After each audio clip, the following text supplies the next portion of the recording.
বাজনা তো বাজতো হিন্দুদের বাড়িতে, তো মুসলমানের বাড়িতে বাজে। আল্লাহ রাসূল ওই কথা বলছেন, আমার উম্মত মিশে যাবে হিন্দুদের সাথে, আমার উম্মত মূর্তি পূজা করবে, আমার উম্মতের আলেম ওলামা ধর্ম বেচা খাবে। আমি আমার জীবনে আশঙ্কা করে গেলাম তিনটি। আল্লাহ নবী বলছেন, পৃথিবীর মানুষ শুনে রেখো, আমার জীবনে বড় ভয়। আমি আশঙ্কা করে গেলাম জাতির উপরে। এক, আইম্মাতা মুজিল্লিন, ভ্রান্ত হুজুর, ও হুজুর ধর্ম বেচা খাবে। দুই, সাতাবদ কাবাইলু মিনুমাতুল আওসান, আমার উম্মত মূর্তি পূজা করবে, বাপের ছবি মায়ের ছবি সুন্দর করে সাজিয়ে রেখেছে। এক লোক আমাকে বলছে, উচ্চশিক্ষিত মানুষ, বিত্তশালী মানুষ, আমাকে বলছে আমি আমার মাকে খুব ভালোবাসি, তাই আমার মায়ের ছবিটা মাথার উপরে রেখেছি। তা আমি বলছি, আপনি কুসন্তান। কেন এইভাবে বলেন আব্দুর রাহিম সাহেব? বলে, কুসন্তান না হলে আপনি এত খারাপ কাজ করছেন কি করে? মার ছবিকে সম্মান করছেন, এটা কি কথা? আল্লাহ নবী বলছেন, আমার উম্মত হিন্দুদের সাথে মিশে যাবে, মূর্তি পূজা করবে। তো মাকে এভাবে রেখেছেন, এটা কি? যদি আপনি মাকে কবর দিয়ে বাড়িতে এসে ছবিটা একবারে পাসপোর্ট সাইজের হজ করা ছবিটা ছিঁড়ে টুকরা টুকরা করে কবরে গিয়ে যদি হাত তুলে দোয়া করতেন, তাহলে আপনি হতেন সুসন্তান। তা আপনি বলেন কোনটা? একজন এমপির কাছে কথা প্রসঙ্গে গেছি, তো দেখছি যে অনেক মূর্তি পাশে, তো বলছি ভাইজান মূর্তি নামাতে হবে, নাহলে তো আমি বসতে পারি না। তখন বলছে, আমি খাঁটি আহলে হাদিস। বলছে, পাশে মূর্তি থাকার পরে আপনি খাঁটি আহলে হাদিস? যাক, মনে কিছু নেন না, আমি যাই। আপনি মনে কিছু নেন না, যাই। যদি আপনি পারেন তাহলে ছবি নামান, আমি থাকি, আর নাহলে যাই। আচ্ছা আচ্ছা ঠিক আছে, আমি সরাচ্ছি, বসেন বসেন বসেন।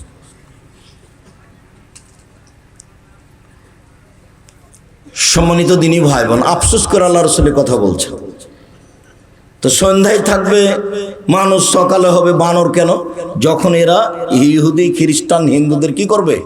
অনুসরণ করবে, অনুকরণ করবে। অনুকরণ করে কোন প্রাণী? বানর। তারপরে বলছেন শোর হয়ে যাবে শুকুর। তো মানুষ শুকুর, শোর হবে কেন? অনুভূতিহীন প্রাণী পৃথিবীতে একটাই, সেটা হলো শুকুর। শোর কোনো প্রকার অনুভূতি নাই। গরুর অনুভূতি আছে। এখানে একটা গরু জবাই করেছেন, আর একটা গরু নিয়ে আসেন, টেনে নিয়ে আসতে পারবেন না ওখানে। দেখেননি এটা? আমার কথা বুঝতে পারলেন কি? আর এটা এখানে আছে গোবর, গোবরের ওখানে ঘাস উঁচা হয়ে আছে, ওই ঘাস গরু খাবে না। তার মানে তার অনুভূতি আছে। পৃথিবীতে একটা প্রাণী আছে, তার নাম শুকুর, শোর। কোনো অনুভূতি নেই। যেদিন মুসলমানের কোনো অনুভূতি থাকবে না, একসাথে বসে ছেলে মেয়ে জামাই মা বাপ টিভি দেখছে, বিশাল টিভি, ল্যাংটা মেয়ে নাচছে, সবাই বসে আছে, জামাই বসে আছে, বেটি বসে আছে, শ্বশুর আছে, শাশুড়ি আছে, সবাই বসে আছে। এরা এখন কুকুর শ্রীগাল, এরা পশু প্রাণী। তখন এদের অনুভূতি আর নেই। ও সন্ধ্যা থাকবে মানুষ, সকালে হবে শোর। বুখারী মুসলিমের হাদিস, হবেই। সম্মানিত দিনী ভাই বোন, রাসূল সাল্লাল্লাহু আলাইহি ওয়াসাল্লাম বললেন, মা হলে চারটা জিনিস লাগে। এক, মা মেয়েকে বিদ্যা শিখাবে। কি বিদ্যা শিখালো যে ল্যাংটা হয়ে গেল, ভুরু তুলে চিকন করলো? কি বিদ্যা শিখালো? কি বিদ্যা শিখালো যে মাথার চুল ছোট করলো ইহুদি খ্রিস্টানের মতন? কি বিদ্যা শিখালো যে মেয়ে একবারে এ পরে আছে, স্কিন পায়জামা পরে আছে? কি বিদ্যা ওটা? ওটা আবার কোন বিদ্যা? রবি ঠাকুরের গান সবাই বলছে, ও আমার ওমা তোমার আকাশ তোমার বাতাস। ঠাকুর বলল, ও কালিমা তোমার আকাশ, ও কালিমা তোমার বাতাস। বাঙালি ছেলে মেয়ে ঘুম থেকে উঠে বলছে, ওমা তোমার আকাশ, ওমা তোমার বাতাস। আরে রবি ঠাকুর পৃথিবীতে মুসলমানের সবচেয়ে বড় শত্রু। রবি ঠাকুর ঢাকা বিশ্ববিদ্যালয়ের শত্রু। রবি ঠাকুর বাঙালিদের শত্রু। রবি ঠাকুর সবচেয়ে বড় ইংরেজদের বড় দালাল। ইংরেজদের হাতে যখন আমরা মহিলা পুরুষ নির্যাতিত, আমাদের মা চাচি খালা ফুবুরা, তখন রবি ঠাকুর লন্ডনে বসবাস করে। এই দালাল রবি ঠাকুরের গান সকালে উঠে ছেলে মেয়ে বলে, ওমা তোমার আকাশ, ওমা তোমার বাতাস। আমি বললাম, তোর বাপের আকাশ? তো আজকের নতুন কথা নেই, 30 বছর থেকে বলছি, 90 সাল থেকে মাঠে আছে। আপনার চলে, আমার চলে না, আমার ছেলে মেয়ে বলে না এগুলো। আপনার চলছে, কিভাবে চলছে তা আমি জানি না, তবে চলার কথা নয়। দেখেন একটা বই পাবেন, পড়া যখন যাবেন তখন দেখেন আছে কি না। বইয়ের নাম হলো শিক্ষা বনাম জাহেলিয়াত। আপাতত 1 থেকে 10 পর্যন্ত না করা হয়েছে, এটা বিদ্যা নয়। তারপর বলা হয়েছে কেন এই নির্যাতন, কি তার প্রতিকার। তারপর বেগম রোকেয়া তো লিখেছে যে অবরোধবাসিনী, তো লিখা হলো এখন কেন হবো অবরোধবাসিনী। বেগম রোকেয়া তো মুসলমানের পর্দা, মহিলাদের পর্দাকে কবর দিয়ে গেছে, কথায় কথায় নিন্দা করেছে। আপনি দেখেন, আমি জানি না এই বই পড়েছেন কি না, অবরোধবাসিনী। 1 মিনিট, আপনাদের ট্রেন স্টেশন যেটা সবচেয়ে বড়, সেখানে একটু কথা বলে আমি আলোচনায় চলে আসি। সেটা হলো কথার কথা, টাঙ্গাইল জেলার কিছু পরহেজগার মহিলা হজ করতে যাবে, তো ট্রেন স্টেশনে গেছে। তো এখন বলছে তার শ্বশুরকে বা স্বামীকে বা দেওর ভাসুরকে যে আমরা তো বেশি পর্দা করি, তো তোমরা একটু আমাদের গায়ের উপর একটা চাদর বড় দিয়ে বিছে ঢেকে রাখো আমাদেরকে। তো ভাবে ঢেকে রেখেছে। এখন স্টেশন মাস্টার বিকালে যাচ্ছে যে দেখি প্ল্যাটফর্মে কিছু পড়ে আছে নাকি, তো দেখছে কতগুলো বস্তা, মানে ঢাকা আছে যে বস্তার মতো লাগছে। তখন পা দিয়ে লাথি মেরে দেখাচ্ছে, এগুলো কিসের বস্তা গো, এগুলো কিসের বস্তা। বেগম রোকেয়া দেখাচ্ছে মহিলাগুলোকে, কি করে দেখাচ্ছে, বস্তা লাথি মেরে দেখাচ্ছে। বেগম রোকেয়া, আপনাকে ভালো লাগে, আমাকে কোনোদিন ভালো লাগেনি, ও কবর দিয়ে গেছে আমাকে। আপনাকে কেন ভালো লাগে, আপনি পড়াশোনা জানেন না এই জন্য। তো আমি তো বলেছি 90 সাল থেকে 1971 সাল থেকে এখন পর্যন্ত কোনো শিক্ষিত মানুষ শিক্ষামন্ত্রী হয়নি। দল দিয়ে কি করবেন আপনি, দল দিয়ে তো জাতির টাকা পয়সা লুটে খাচ্ছেন। কে কাকে চিনে না, সবাই সবকে চিনে। দেশের উন্নয়নের নাম দিয়ে কোটি কোটি টাকা লুটে খায় যারা। আব্দুল্লাহর বক্তব্য আপনারা শোনেন, এদের মধ্যে কারোর ন্যায়পরায়ণতা নেই, এরা কেউ বিশ্বস্ত মানুষ নেই। জাতির কি করবে, ওর জন্মই মিথ্যার উপরে, ওর জন্মই প্রতারণার, জাতির কি করবে ও। আর এই তো নির্বাচন পদ্ধতি তো খ্রিস্টান আব্রাহাম লিঙ্কনের পদ্ধতি, এটা হলো ইলেকশন। এটাতে মুচিও নেতা হবে, চোরও নেতা হবে। উমর রাদিয়াল্লাহু তাআলা যেটা বললেন সেটা হলো সিলেকশন, জ্ঞানী গুণী বসে এক জায়গাতে নেতা নির্বাচন হবে। তো ইলেকশন দিয়ে আপনি একটা ন্যায়পরায়ণ নেতা বের করবেন, তার নাম হলো উমর, এটা হলো সিলেকশন দিয়ে হতে পারে, মানে পদ্ধতি উল্টা। ঠাকুর বলল উমর তোমার আকাশ তোমার, আরে ঠাকুর বলছে ও কালিমা তোমার আকাশ, ও কালিমা তোমার বাতাস। সারা বাঙালি পুরুষ নারী সবাই বলছে ও কালিমা তোমার আকাশ, ও কালিমা তোমার বাতাস। আমি তো কোনোদিন বলিনি। সম্মানিত দিনী ভাই বোন, মা কাকে বলে? মাই তো বুঝলো না যে আমি কি দিয়ে মা, সৎ মা। সৎ মার বাস্তবতা বুঝেন না। এই যে দেখেন সৎ মা দেখাচ্ছি। ওই ঘর থেকে তার নিজের পেটের মেয়ে এসেছে, ও বসে আছে এখানে। তখন বলছে আম্মু আসো আসো, আম্মু বসো, আম্মু কি খেয়েছো, আম্মু খেয়েছো। এবার সৎ মেয়ে আসছে, এখানে আলি কেন, এখানে আলি কেন, যা ও ঘরে যে তোকে বসতে বললাম, যা ও ঘরে বস। ওটা সৎ মা। তো এই সৎ মাকে কি শিখাবে? কিন্তু সৎ মা হ্যাঁ করে হেঁটে চলে যাচ্ছে, ওটা ওর মা, সৎ মা। আঙ্গুলের নখ দেখেন, নখ বড় আছে, নেইল পালিশ দেওয়া আছে। ও তো ইহুদি খ্রিস্টানদের পতিতালয়ের মেয়েদের কাজ। নখে নেইল পালিশ দেওয়া, নখ বড় রাখা কার কাজ? ইহুদি খ্রিস্টানদের পতিতালয়ের মেয়েদের কাজ। তো ওটা ওর মা, ওকে খালা বলবে না তো মা বলবে কেমনে? ওকে সৎ মা বলে ডাকবে। যেই মায়ের মেয়ের নখ বড় আছে, নখে নেইল পালিশ আছে, সেই মেয়ে যদি মাকে মা বলে ডাকে তো অন্যায় হবে। এটা ওকে সৎ মা বলবে। তো মায়ের দায়িত্ব পালন করেনি, দায়িত্ব কি জিনিস তার জানাও নাই। বাপও দায়িত্ব পালন করে না। আল্লাহর নবী বললেন যে 3টে মেয়েকে যদি লালন পালন করে, তাহলে মেয়ে 3টে বিচারের মাঠে তার জন্য অন্তরাল হয়ে যাবে। মানে ওইদিকে থাকবে জাহান্নাম, এদিকে থাকবে বাপ আর মেয়েরা মধ্যে থাকবে। আল্লাহকে বলবে যে আমার আব্বাকে আগে জান্নাতে দিতে হবে, তারপরে কোনো কথা।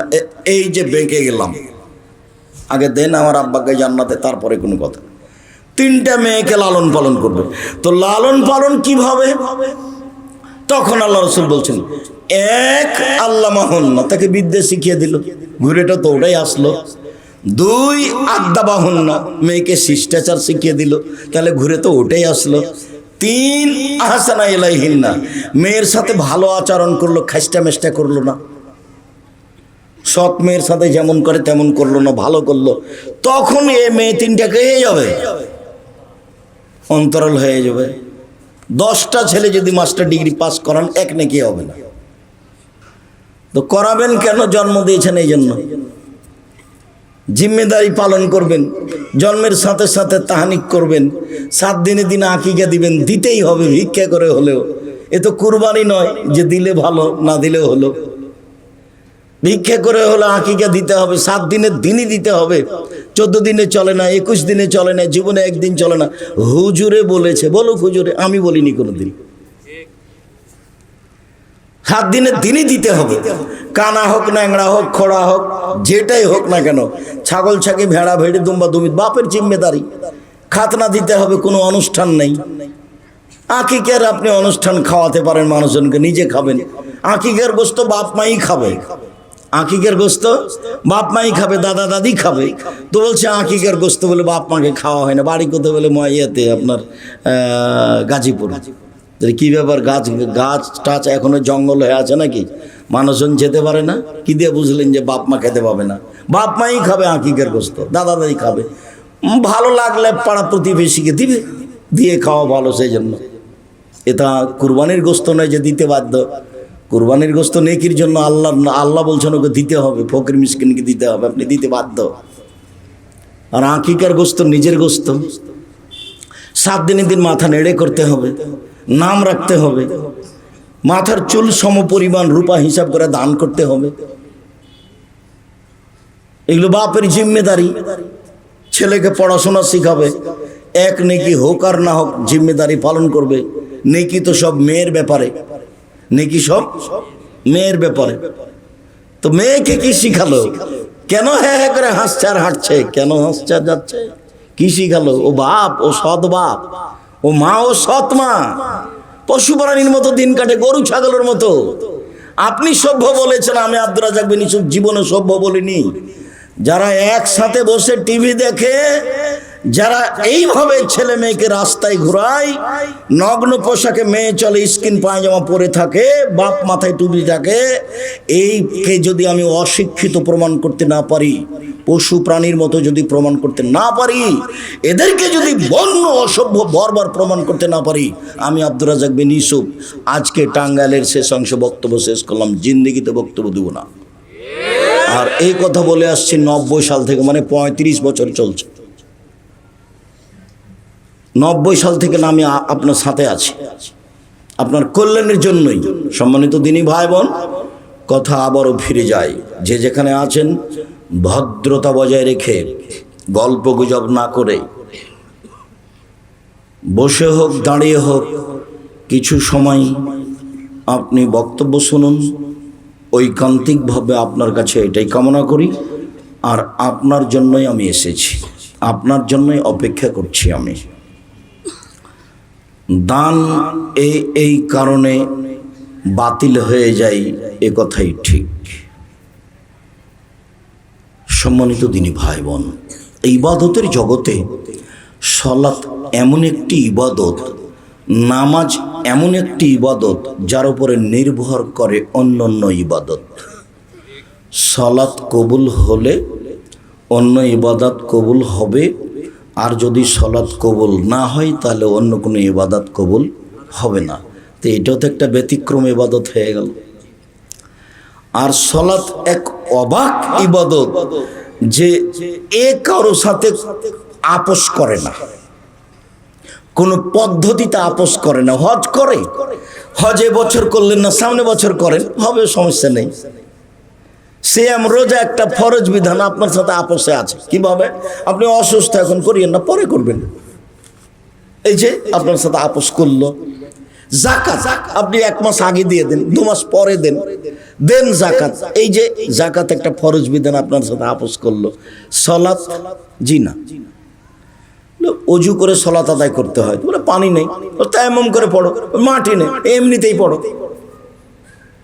কেবলার দিকে মুখ করে সালাত আদায় করতে হয়, তো কেবলা বোঝা যায় না, বিনা কেবলাই পড়ো। দাঁড়িয়ে সালাত আদায় করতে হয়, তো দাঁড়িয়ে থাকা যায় না, বসে থেকে পড়ো। বসে থাকা যায় না, তো শুয়ে থেকে পড়ো। পরিষ্কার কাপড় পরে সলাত আদায় করতে হবে, পরিষ্কার নাই, যাতে পেশাব পায়খানা হাইজে রক্ত লেগে আছে সেটা পরেই পড়ো। কোনো কাপড়ই নেই, তোমার উলঙ্গ হয়ে পড়ো, নেন এবার কোনো আপোষ নাই, ব্যতিক্রমে ইবাদত সলাত। বলছে হুজুর আমার আব্বা মারা গেছে তো 3 ওয়াক্ত সলাত কাজা হয়ে গেছে। ও আচ্ছা, তোমার আব্বা 3 ওয়াক্ত সলাত কাজা হয়ে গেছে, তাহলে 5 5 5 1,500 টাকা জরিমানা দাও, আমি জানাজা করে দিই। অথচ সলাতের কোনো কাফারা নেই, টাকা দিয়ে ও জানাজা করে নিয়ে চলে গেল। তো যার ঋণ আছে তারও জানাজা হুজুর করছে। তা আল্লাহ নবী বলেছেন যে হুজুর ধর্ম বেচে খাওয়ায়। আল্লাহ নবী বলছেন যার ঋণ আছে তার জানাজা নেই। ও তো তার বোকামি মাথায় চেপেছে, ব্যাংকে লোন নিয়ে ব্যবসা শুরু করেছে। আমি তো লোন নিয়ে ব্যবসা করতে বলিনি, আমি যে পরামর্শ দিয়েছি 35 বছর থেকে, সেটা হলো চকলেট, লোনই লাগবে না। তারপরে কলা, তারপরে কাপড়, মোটামুটি একটা ভালো পর্যায়ে যেতে 30 বছর সময় লাগবে। তো আপনি এখন ব্যাংক থেকে টাকা উঠে কলকাতায় হিরোইন কিনলেন, ঢাকায় বিক্রি করলেন, এই ব্যবসার কথা তো আমি কোনোদিন বলিনি। 47 না 97 কোটি, 97,000 কোটি টাকা জনৈক ব্যক্তি, যে ব্যক্তি নৌকায় ধরা পড়লো, তো টাকা তো তাহলে এদের,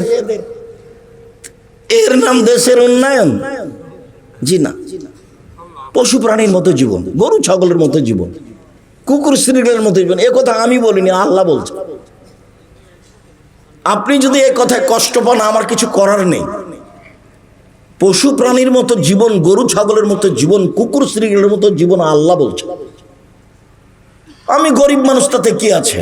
5 ওয়াক্ত সলাত আদায় করবো, মানুষের বাড়িতে দিন মজুরি করে খাবো, এছাড়া সলাত আদায় করে ঘুমিয়ে যাবো। সহজ পথ জীবনের। 1 5 ওয়াক্ত সলাত, 2 হালাল রুজি, 3 একটু কোরআন তেলাওয়াত প্রত্যেক দিন, 4 আড্ডা না পিটা। 2 জন যেখানে বসে আছে সেখানে বসবো না। আড্ডা পিটা চিরদিনের জন্য হারাম। আপনি 5 ওয়াক্ত সলাত আদায় করেন, এছাড়া সলাত আদায় করে গিয়ে দোকানে বসে মাথায় টুপি দিয়ে বসে আছেন, আর ল্যাংটা মেয়ে নাচছে আর আপনি তাকিয়ে আছেন, তখন আপনি ভালো মানুষ? আপনাকে যদি জিজ্ঞাসা করা হয় যে আপনি ভালো মানুষ, তা আপনার একটু সেই তো কি করি, আসলে বাড়ি যেতে মন চেনে বসে আছি সেই জন্য একটা কিছু বলবে, তার মানে ওইও ভালো মানুষ নয়। জাবের বলছেন যে আমি আল্লাহর নবীকে জিজ্ঞাসা করলাম, আল্লাহর নবী হঠাৎ যদি কোনো মহিলার উপরে চোখ পড়ে যায় তাহলে কি করবো, এটা জিজ্ঞাসা। জাবের রাদিয়াল্লাহু তাআলা একজন বিশিষ্ট সাহাবী, উনি বলছেন আল্লাহর নবী হঠাৎ যদি কোনো মহিলার উপরে চোখ পড়ে যায় তাহলে কি করব। তাহলে দেখেন তো আল্লাহ নবী কি বলছেন। উনি বলছেন আমারানি, আল্লাহ নবী আমাকে আদেশ করলেন আন আশরেফা বাসারি, যে আমার মুখটা এভাবে ফিরিয়ে নিব। এটা তো আল্লাহ নবী আদেশ করলেন। আর আপনি মাথায় টুপি দিয়ে দোকানে বসে আছেন আর ওর নাচছে টিভিতে, আর তখনও আপনি পরহেজগার মানুষ, এটা কেমন কথা হলো? আপনার স্বভাবই খারাপ, আপনার অভ্যাস খারাপ, আপনার খাসলত খারাপ, আপনার স্বভাব খারাপ, আপনি ঘৃণিত মানুষ। তাহাজ্জুদ পড়লে কি হবে? তাহাজ্জুদ পড়ে ভালো হওয়া যাবে, তবে ভালো হওয়ার একটা পথ। ঈমান যত বেশি পাপ তত কম, ঈমান যত কম পাপ তত বেশি। তাহাজ্জুদ পড়লেও বেশি, হজ করলেও বেশি, বোরখা পরলেও বেশি। বোরখা পরে, প্রেমের গল্প করে, হজও করে, তাহলে ঈমান কম। ইবাদতের জগতে সবচেয়ে ব্যতিক্রম ইবাদত সালাত, যার সাথে কোনো আপোষ নেই। দেখুন আনাস রাদিয়াল্লাহু তাআলা আনহু বলেন, রাসূল সাল্লাল্লাহু আলাইহি সাল্লাম বলেছেন, আউয়ালু মা ইসআলুল আবদু ইয়াউমাল কিয়ামাহ সালাত। বিচারের মাঠে মানুষকে প্রথমে যেটা জিজ্ঞাসা করা হবে সেটা সালাত, নামাজ। এটাই হবে প্রথম জিজ্ঞাসা। ফাইন সালাহাত সালাহুল্লাহু সাইরা আমালিহি, যদি সালাত ঠিক হয়ে যায় সব ইবাদত টিকে যাবে। আইন ফাসাদাত ফাসাদাল্লাহু সাইরা আমালিহি, যদি সালাত না টিকে না থাকে তাহলে সব ইবাদত বাতিল হবে, কোনো ইবাদত গ্রহণ হবে না। সালাত এমন একটা ইবাদত যার উপরে নির্ভর করে অন্যান্য ইবাদত। আবু হুরায়রা রাদিয়াল্লাহু তাআলা আনহু বলেন, রাসূল সাল্লাল্লাহু আলাইহি সাল্লাম বলেছেন, আর সলাত সালাসত আসলাসিন, সলাৎ 3 ভাগে বিভক্ত। সলাৎ 3 ভাগে বিভক্ত। এক, আর তহুরু সলসন, অজু হলো 3 ভাগের 1 ভাগ। 2, আর রুকু সলসন, রুকু হলো 3 ভাগের 1 ভাগ। 3, আর সুজুদ সলসন, সিজদা হলো 3 ভাগের 1 ভাগ। ফামান আদ্দাহা বিহাক্কিহা, যে ব্যক্তি সলাৎ এগুলো ঠিক ঠিক আদায় করলো, কবেলাত সলাতুহু, তার সলাৎ কবুল করা হবে। ওয়াইন রুদ্দাত আলাইহি সলাতুহু রুদ্দা আলাইহি সাইরু আমালিহি, যদি সলাৎ তার উপরে প্রত্যাখ্যান করা হয় তাহলে সব ইবাদত বাতিল। অজু ভালো তো সলাতের 3 ভাগের 1 ভাগ হয়ে গেছে। রুকু ভালো তো সলাতের 3 ভাগের 2 ভাগ হয়ে গেছে। সিজদা ভালো তো সলাতের 3 ভাগের 3 ভাগই হয়ে গেছে, আমি নেকি পেয়ে গেছি।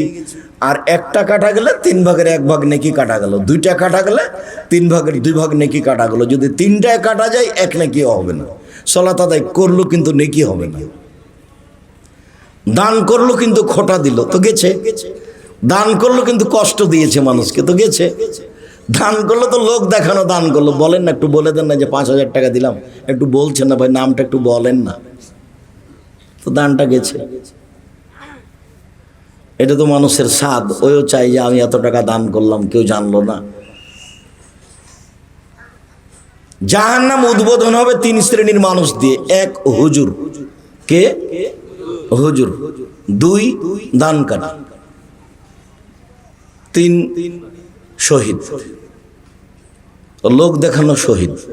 আপনি যাকে বলছেন ও শহীদ কি না, এরকম কোরআন হাদিসে বোঝা যায় না। আমি তাকে কোনোদিন শহীদ বলিনি। আপনি যাকে বলছেন ও শহীদ কি না, এইভাবে আল্লাহ রসুল বলেননি। আল্লাহ নবী বলছেন শহীদ হচ্ছে কালেমাতিল্লাহ, একমাত্র আল্লাহর কালেমাকে, লা ইলাহা ইল্লাল্লাহকে সমাজে প্রতিষ্ঠিত করার জন্য যে মারা যাবে সে হলো শহীদ। হাদিস বুখারী মুসলিম। আপনি যখন বলেন তখন আমি চুপ থাকি, আমি আর কি করতে পারি? সম্মানিত দিনী ভাই বোন, সালাত ব্যতিক্রম ইবাদত। সালাতের উপরে আজকে লম্বা আলোচনা নেই, তবে আমি বাস্তব দেখানোর জন্য একটু চেষ্টা করছি। শীতের রাত, আপনারও একটু কষ্টের ব্যাপার আছে, আপনাকে আমি কষ্ট দিতে চাচ্ছি না। যদিও আপনার বসে থাকাতে আমি খুব খুশি হয়েছি। একবারে ভদ্রতা বজায় রেখে এমনভাবে বসে থাকবেন, পাথর যেন মনে করে আপনি পাখি যেন মনে করে আপনি পাথর, এইভাবে আপনি বসে থাকবেন এক খেলে। আমি কেসা কাহিনী বলতে আসিনি। আর আপনাদের ভিতরে কেউ যেন বাদাম বিক্রি না করতে পারে। আপনি বাদাম খাবেন আর আমি কথা বলবো, এটা আমি গ্রহণ করিনি। আমি এসেছি আপনার জন্য, আপনি এখন চায়ের স্টলে বসে থাকবেন, এত নোংরা নীতি আমি কোনোদিন গ্রহণ করিনি। আমার জীবনে আমি কোনোদিন চায়ের স্টলে বসিনি, বসবো না ইনশাল্লাহ। আমার মা বাড়ি থেকে যখন বের হতাম তখন 4টে কথা বলতো। 1, দোকানে বসিও না। 2, প্রাইভেট পড়ায়ও না। 3, কারোর সাথে বন্ধুতালি করিও না। 4, দাওয়াত খেও না। আমার মা এভাবে বলতেন। আমার মা নিরক্ষর। বাড়ি থেকে বের হওয়ার সময় যখন পড়ার জন্য যেতাম মাদ্রাসায়, তখন আমার আম্মা এগুলো বলে দিত। দোকানে বসিও না। দোকানে বসি না কোনোদিন। প্রতিষ্ঠানের ভিতরে যেগুলো চায়ের স্টল আছে সেখানেই বসা হয় না। আর আপনারা নিজের প্রতিষ্ঠান দেখতে যান না কেন? এই যে 13-14 ফেব্রুয়ারি, যেটা আপনাদের বাড়ির পাশে জামিয়া সালাফে, রূপগঞ্জ, নারায়ণগঞ্জ, ঢাকা, 300 ফুট রাস্তার পূর্বচলে 21 নম্বর সেক্টরের সাথে লাগা। ভারতের আলেম থাকবেন, পাকিস্তানের আলেম থাকবেন, বাংলাদেশের আলেম থাকবেন। এটা প্রায় 100 বিঘা জমির ওপরে। সৌদি আরবের আলেম থাকবেন, পাকিস্তানের আলেম থাকবেন, বাংলাদেশের বড় বড় আলেম থাকবেন।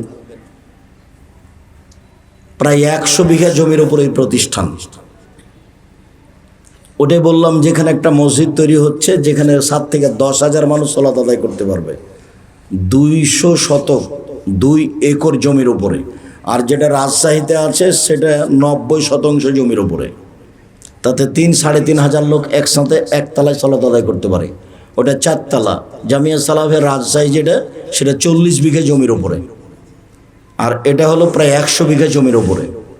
যেটা জামিয়া সালাফে মহিলা শাখা রাজশাহী হতে যাচ্ছে, সেটা 60 থেকে 70 বিঘা জমির উপরে, যার 40 বিঘা আছে পুকুর। এগুলো আহলে হাদিসের নিজস্ব সম্পদ, এটা আপনার নিজের প্রতিষ্ঠান। গাজীপুরের কথা মাঝে মধ্যে কেউ টাকা পয়সা দেয় কিনা আমার খুব একটা জানা নেই, তবে টাঙ্গাইল জেলার মানুষ মাঝে মধ্যে দেয়, আমার খুব একটা জানা নাই। হয়তো বা গাজীপুরের জমির দাম বেশি সেই জন্য দেয় না নাকি, কিভাবে তা খুব একটা আমার জানা নাই। তো যেটুকু আমি জানি কিভাবে জামিয়া সালাফে চলে সেটা আমিও বুঝি না। প্রতি মাসে বেতন লাগে 32 লক্ষ। এই জানুয়ারি থেকে কত লাগবে তা এখনো হিসাব আমার কাছে আসেনি। 519 জন এতিম আছে, 519 জন খালি এতিম আছে। যারা শিক্ষকতা করেন তারা অনেকে ইন্ডিয়ার, অনেকে সৌদি আরব মদিনা বিশ্ববিদ্যালয়ের, অনেকে বাংলাদেশের। আপনার জামিয়া সালাফেতে খাওয়াই 3 ধরনের আছে। যারা সৌদি আরবে তাদের রান্না বান্না ভিন্ন, যারা ইন্ডিয়ার তাদের রান্না বান্না ভিন্ন, আর আমরা যারা গরিব মানুষ আছি আমাদের রান্না বান্না ভিন্ন। এটা হলো আপনাদের জামিয়া সালাফিয়া। জামিয়া সালাফিয়া আল ইতিসাম পত্রিকা একটা বের হয়, 50টা প্রশ্নের উত্তর আছে, 50টা। 12 জন বড় বড় দেশ বিদেশের মুফতি এগুলো বের করেন। জানি না আপনি পড়েন কি না, আপনার কোথায় কার্পণ্যতা আছে আমার জানা নেই, তবে আপনার সাথে আমার কোনো কার্পণ্যতা নেই। আল ইতিসাম পত্রিকা আপনার টাকা দিয়ে আমি ছাপাই, লক্ষ লক্ষ টাকা ব্যয় করে আল ইতিসাম পত্রিকা বের করেন, নিজে পড়বেন। মুফতি রেখেছেন আপনি, লেখক রেখেছেন আপনি, প্রেস কিনেছেন আপনি। জামিয়া সালাফে প্রেস আছে, এত পয়সা ব্যয়বহুল পয়সা খরচ করে পত্রিকা বের করেন, কেন পড়বেন না? আব্দুর রাজ্জাক, আমি তো 10 পয়সা দিনে কোনো দিন, আমি বের করলাম কি করে? আরে আপনি করেন, আপনার কোনো ভাই করে, নাহলে ওটা চলছে কিভাবে? চলছে তো। 1 মাসের বেতন যদি আমাকে রেডি করতে বলেন, তা আমার মরা পর্যন্ত যদি প্রস্তুত করিতে 1 মাসের বেতন হবে না। রমজান মাসে মাল্লা লাগে 40 লক্ষ 42 লক্ষ বেতন, কুরবানিতে এরকম 40-42 লক্ষ টাকা বেতন লাগে। প্রত্যেক দিন বিকালে টিন মিস্ত্রি, রাজমিস্ত্রি, স্যানিটারি মিস্ত্রি, কত যে মিস্ত্রি আছে, প্রায় 40,000 থেকে মাঝে মধ্যে লাখের মতো বিল আছে প্রত্যেক দিন। আর প্রায় সব জমি যেখানে মসজিদ তৈরি করছেন, রূপগঞ্জ জামিয়া সালাফিয়া, নারায়ণগঞ্জ, রূপগঞ্জ, এখানে সেইখানে আপনার মসজিদের জমি আছে 200 শতক, গড়ানে 3 লাখ টাকা করে কিনা আছে। তো তাহলে কত লাখ টাকা কিনতেই, পাইলিং 3 ভাগে 1 ভাগ করেছেন, প্রায় 2 কোটি টাকা খরচ। তাতে আপনি মাঝা ঢালাই দিয়েছেন, প্রায় 2 কোটি টাকা খরচ। ওটা আমি বানাই, আপনি বানান। জামিয়া সালাফে বৈদেশিক পয়সা দিয়ে চলে না, জামিয়া সালাফে কোনো সংস্থা দিয়ে চলে না, জামিয়া সালাফে কোনো বৃত্তশালী দিয়ে চলে না।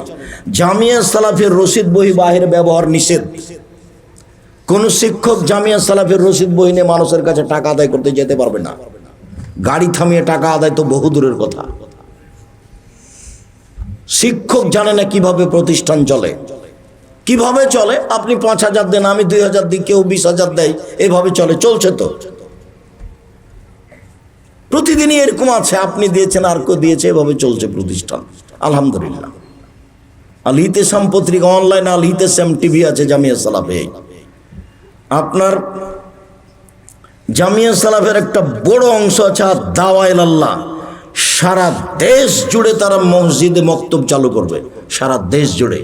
এখন পর্যন্ত প্রায় 450 মসজিদে মক্তব চালু আছে, 450 মসজিদে। জামিয়া সালাফের জন্য জমি আছে ময়মনসিংহে, জামিয়া সালাফের জন্য জমি আছে ফেনীতে, জামিয়া সালাফের জন্য জমি আছে যশোরে, জামিয়া সালাফের জন্য জমি আছে কুষ্টিয়ায়, জামিয়া সালাফের জন্য জমি আছে বগুড়ায়, জামিয়া সালাফের জন্য জমি আছে রাজশাহীতে, জামিয়া সালাফের জন্য জমি আছে চট্টগ্রামে, জামিয়া সালাফের জন্য জমি আছে ঢাকায়, জামিয়া সালাফের জন্য জমি আছে দিনাজপুরে, জামিয়া সালাফের জন্য গাজীপুরে জমি আছে কিনা আমার জানা নাই। গাজীপুরে করেন, এলাকাতে দেখছি অনেক মানুষ বসে আছেন, জমির ব্যবস্থা করেন। এক লোক ডক্টর ইসমাইল, উনি চৌরাস্তায়, গাজীপুর চৌরাস্তায় 10 কাঠা জমি দেওয়ার জন্য খুব ঘুরলেন, কিন্তু জমি নেবরাসে নামে রেজিস্ট্রি করা গেল না, অক্ষ করা আছে সেই জন্য। তারপরে যে কি হলো, এখন এটা বন্ধ হয়ে আছে। গাজীপুরের কথা আমার জানা নাই ভালো অবস্থা কোনো দিক দিয়ে। গাজীপুরে কোনো কমই বড় মাদ্রাসা আছে এটাও আমার জানা নাই। গাজীপুরে কোনো বড় আলেম আছে এটাও আমার জানা নাই। এখন এসে আব্দুল্লাহ সালাফি একজন বড় আলেম ছিলেন, পাকিস্তান পাঞ্জাব থেকে পড়ে আসা। দেখি আলিয়া মাদ্রাসা, এখানে কোনো কমই মাদ্রাসা যেটা বুঝলাম না, আমি দুঃখিত। আপনি মনে করেন না যে আমি আসার পর থেকে এখন পর্যন্ত ভালো অবস্থায় আছি। প্রথম থেকে আমি খুব হিমশিম খেয়ে আছি। আমি তার ছেলের দিকে একদিকে চেয়ে থেকেছি, ব্যাপারটা কি, ঘটনা কি। উনি আমাকে এক বাক্যে শুনালেন, আমার আব্বা অমুক আলিয়া অমুক আলিয়া অমুক আলিয়া তৈরি করেছেন, এগুলো বললেন। হয়তো বা কওমি মাদ্রাসায় করেছিলেন, পরে মনে হয় উল্টে গেছে। কি কি সেটা আমি বলতে পারছি না, তথ্য আমি জানি না। একটার পর একটা এখন পর্যন্ত আমি কষ্টের মধ্যে আছি এবং আজকের পুরো কষ্ট আমার স্মরণে থাকবে। সম্মানিত দিনী ভাই বোন, উবাদা বিন সামিত রাদিয়াল্লাহু তাআলা আনহু বলেন, রাসূল সাল্লাল্লাহু আলাইহি ওয়াসাল্লাম বলেছেন, as-salatul khams ইফতারাজাহুন্নাল্লাহু তাআলা, 5 ওয়াক্ত সালাত আল্লাহ তাআলা ফরজ করেছেন। ফামান আহসানা উজুহুন্না, কেউ যদি এর ওযু সুন্দর করে করে, ওয়াসাল্লাহুন্না লিওয়াক্তিহিন্না, সালাতটা নির্ধারিত সময়ে করে। এখন মানুষ সালাত আদায় করে সূর্য ডুবার আগে, তার নাম আসর। এখন মানুষ সালাত আদায় করে সূর্য ডুবার উঠার পূর্ব মুহূর্তে, তার নাম ফজর। এটা নির্ধারিত সময়ে নয়। কেউ যদি তার নির্ধারিত সময়ে সালাত আদায় করে, ওয়া আতাম্মা রুকুহুন্না ওয়া খুশুহুন্না, তার রুকু সিজদা যদি ঠিকঠাক করে, ভয় ভীতি নিয়ে যদি সালাত আদায় করে, কানা লাহু আলাল্লাহি আহাদুন, তাহলে তার সাথে আল্লাহর একটা চুক্তি হয়ে যায়। আয়াগফিরা লাহু, যে আল্লাহ তাকে ক্ষমা করে দিবেন। চুক্তি হয়ে যায়। আল্লাহর সাথে সরাসরি চুক্তি মুখামুখি হয় না। মসজিদ হলো আল্লাহর ঘর, তো মসজিদ তো আল্লাহর ঘর, তো আপনি এখন বসতে চাচ্ছেন, কিভাবে অনুমতি নেবেন মালিকের কাছে? আল্লাহকে কি বলবেন, আসসালামু আলাইকুম, আপনার ঘরে আমি বসতে চাচ্ছি, অনুমতি হবে? এইভাবে কি বলবেন, না পদ্ধতি কি? 2 রাকাত সালাত, বাস এটা পদ্ধতি। 2 রাকাত সালাত আদায় করলেন, তখন কি হয়ে গেল? অনুমতি হয়ে গেল। এটাই পদ্ধতি। যার কারণে মসজিদে গিয়ে বসা নিষেধ। সারা পৃথিবীর মানুষ যদি মসজিদে গিয়ে বসে প্রথমে, তাহলে সারা পৃথিবীর মানুষের নবীর সাথে অন্যায় আচরণ করলেন। আল্লাহ নবী বলছেন, এই যে দাখাল আহাদুকুমুল মসজিদ ফালা ইয়াজলিস ক্বাবলা ইউসাল্লি রাকাতাইন, কোন মানুষ মসজিদে ঢুকে বসতে পাবে না 2 রাকাত সালাত না পড়ে। একবারে বুখারী মুসলিম, চিরদিনের জন্য নিষিদ্ধ। সূর্য উঠুক, সূর্য ডুবুক, সূর্য মাথার উপরে থাক, সূর্য যেখানেই থাক না কেন, এই সালাত অনুমতির। এই সালাত কিসের? অনুমতির। বসারও অনুমতি চাই, যার জন্য এর সময় নাই। ফরজ সালাতের যেমন সময় নেই, তেমনি ভাবে অনুমতির কোনো সময় নেই। বাস অনুমতি, বসতে চাইলে 2 রাকাত সালাত আদায় করতে হবে, অন্যথায় কোনো কিছু দেখার থাকলে দেখে চলে যেতে হবে। এর নাম মসজিদ। তো এখন আল্লাহর সাথে চুক্তি হবে, কোনো লিখিত চুক্তি হবে কি? জি না। যখন আপনি সুন্দর করে ওযু করলেন, নির্ধারিত সময়ে সালাত আদায় করলেন, রুকু সিজদা ঠিকঠাক করলেন, ভয় ভীতি নিয়ে আদায় করলেন, তখন কার সাথে চুক্তি হলো? আল্লাহর সাথে। কি নিয়ে চুক্তি হয়েছে? যে আমার সব পাপ ক্ষমা। ঠিক আছে, তোমার সাথে আমি এই মর্মে চুক্তি পোষণ করলাম যে তোমার কোনো পাপ নেই। এবার আল্লাহ রাসূল বলছেন, ওয়াইল্লাম ইয়াফাল, এমনটা যদি কেউ না করে, এইভাবে যদি সালাত আদায় না করে, ওযু না করে, ফালাইসা লাহু আলাল্লাহি আহাদুন, তাহলে আল্লাহর সাথে তার কোনো চুক্তি হয় না। ইনসা আযাবাহু ওয়া ইনসা গাফারা লাহু, আল্লাহ চাইলে তাকে শাস্তি দিবেন, আল্লাহ চাইলে তাকে ক্ষমা করে দিবেন। সালাত ব্যতিক্রম ইবাদত। একটু রাসূল সাল্লাল্লাহু আলাইহি সাল্লাম একদা বললেন, আচ্ছা সাহাবীগণ শোনো, আমি কি তোমাদের একটা আমলের কথা বলে দিব না, যাতে পাপ মিটে যাবে, মান বেড়ে যাবে? যাতে পাপ মিটে যাবে, মান বেড়ে যাবে। সাহাবীগণ বলেন, হ্যাঁ বলেন। কি সেটা? পাপ মিটে যাবে, মান বেড়ে যাবে। তখন আল্লাহ রাসূল বললেন, শোনো, ইসবাগুল ওযু সুন্দর করে ওযু করলে পাপ মিটে যাবে, মান বেড়ে যাবে। 2, ইন্তেজারুস সালাত বাদা সালাত, সালাতের পরে সালাতের অপেক্ষা করলে, জোহর পড়েছি আসর পড়বো, তাহলে পাপ মিটে যাবে, মান বেড়ে যাবে। 3, কাসরাতুল খোতা, পায়ে হেঁটে একটু বেশি হেঁটে মসজিদে যেতে হবে, তাহলে পাপ মিটে যাবে, মান বেড়ে যাবে। আপাতত এটা মনে রাখেন এ পর্যন্ত। 1, সুন্দর ওযু। 2, পায়ে হেঁটে মসজিদে যাওয়া। 3, সালাতের পরে সালাতের অপেক্ষা করা, পাপ মিটে যাবে, মান বেড়ে যাবে। একদা আল্লাহ তাআলা আমাদের নবীকে বলছেন, মোহাম্মদ হাল তাদরি ফিমা ইয়াখতাসিমুল মালাউলা আলা, মোহাম্মদ আপনি বলতে পারেন ওপরে কি নিয়ে হইচই হচ্ছে? আল্লাহ আমাদের নবীকে মোহাম্মদ বলে ডাকতেন, জিবরাইল আমাদের নবীকে মোহাম্মদ বলে ডাকতেন, আর সাহাবীগণ আমাদের নবীকে বলতেন আল্লাহর নবী বলেছেন, আল্লাহ নবী দিয়েছেন, আল্লাহ নবী করেছেন, আল্লাহ নবী খেয়েছেন, আল্লাহ নবী বলেছেন, আল্লাহ নবী শোনেন, আল্লাহ রাসূল শোনেন, এইভাবে সাহাবীগণ বলতেন। আর ভারত, বাংলাদেশ, পাকিস্তানের আলেম ওলামা জনগণ বলছে হুজুরে পাক সাল্লাল্লাহু আলাইহি সাল্লাম বলেছেন। এনারা কি বলছেন? হুজুরে পাক সাল্লাল্লাহু আলাইহি সাল্লাম বলেছেন। এবারে সম্পূর্ণ উল্টে আছে। ধর্ম সৌদি আরবে উৎপত্তি হয়েছে, জন্ম নিয়েছে মুহাম্মদ সাল্লাল্লাহু আলাইহি ওয়াসাল্লামের পক্ষ থেকে। এটা তারপরে ইরাক গেছে উল্টে গেছে। ইরাক থেকে আবার ইরানে গেছে, ওখানে কিছু উল্টে গেছে। ইরান থেকে তরিকাপন্থীরা নিয়ে এসেছে ভারতে ইসলাম। মোগলেরা সবাই ছিলেন তরিকাপন্থী, সবাই ছিল ফার্সি ভাষার মানুষ। ফার্সি ভাষায় দেশ চালাতে হবে, অফিস আদালত ফার্সি ভাষায় চলবে, খাতা কলম ফার্সি ভাষায় চলবে, সবকে ফার্সি ভাষায় ধর্ম শিখতে জানতে বাধ্য করা হয়েছে। তো আস্তে আস্তে ধর্ম উল্টে গেছে। তারপরে যখন ওরা চলে গেল, তখন ইংরেজ থাকলো, তখন হলো এক শ্রেণীর মানুষ, ওদের দালাল। সবাই যে কষ্ট ভোগ করছিল তা ছিল না। যেমন ঠাকুর দালাল ছিল, এরকম বহু মানুষ তাদের কি ছিল? দালাল ছিল। 190 বছর, কতদিন? 190 বছর, প্রায় 200 বছর। তখনও ইসলাম ঠিক মতো সমাজে আসেনি। এরা যখন চলে গেল, যারা ছিল তারা আবার শিয়াপন্থী, মিস্টার জিন্না শিয়া, মিস্টার লিয়াকত আলী শিয়া, নবাব সিরাজউদ্দৌলা শিয়া। তো শিয়াপন্থী এদের কাছে সঠিক পথ পাওয়া গেল না। এখন সঠিক পথ পেলেও ক্ষমতা যার, দেশ তার, মুল্লুক তার। বন্ধ। আজকে প্রোগ্রাম কোথায়? আব্দুর রাজ্জাক বিন ইউসুফ, গাজীপুরে। কি হয়েছে? বন্ধ। টাঙ্গাইলে কি হয়েছে? বন্ধ। মানে বক্তৃতা দেওয়া হবে না, এটা বন্ধ। কি যে হলো বুঝলাম না। 90 সাল থেকে নিয়ে এখন পর্যন্ত অপ্রয়োজনীয় বাক্য বলিনি, আর মাঝহাব নিয়ে একটা বাক্য বলিনি, একটা। মাঝহাব নিয়ে দীর্ঘ 35 বছরে যদি একটা বাক্য প্রমাণ হয়, আর কোনোদিন বক্তব্য দেব না। আর তুমি কথা বললে শুরু করলে গালি দিয়ে শুরু করো। আমি আব্দুর রাজ্জাক বিন ইউসুফ বলছি, তুমি যদি আমাকে ধুয়ে ছেড়ে দাও গালি দিয়ে, তোমার নামটা আমি নেব না, তোমার নামই নি না আমি।